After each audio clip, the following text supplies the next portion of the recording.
And just state your name and some idea where you're from.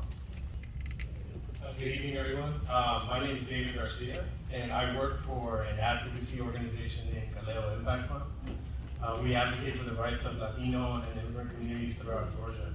And over 20% of Morrow's population identify as Hispanic or Latino. I'm not a resident of Morrow, but I am a child of immigrants. My parents are both from El Salvador and are now U.S. citizens. They don't speak English. Both of my parents have less than a 6th grade education. My parents are what the Voting Rights Act identifies as limited English proficient voters, voters who have been systematically excluded from the electoral process. Federal protections expanding voting access to limited English proficient voters exist for a reason. These populations have been intentionally excluded from the electoral process.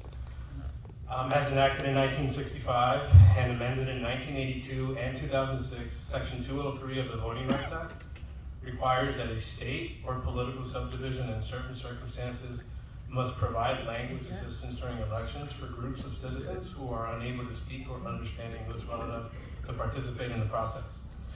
Section 203 states, whenever any state or political subdivision covered by the section provides registration or voting notices, forms, instructions, assistance, or other materials or information relating to the electoral process, including ballots, it shall provide them in the language of the applicable minority group as well as in the English language. The Voting Rights Act of 1965 is a landmark piece of federal legislation in the U.S. that prohibits racial discrimination in voting. Expanding access to limited English proficient voters is a very American thing to do.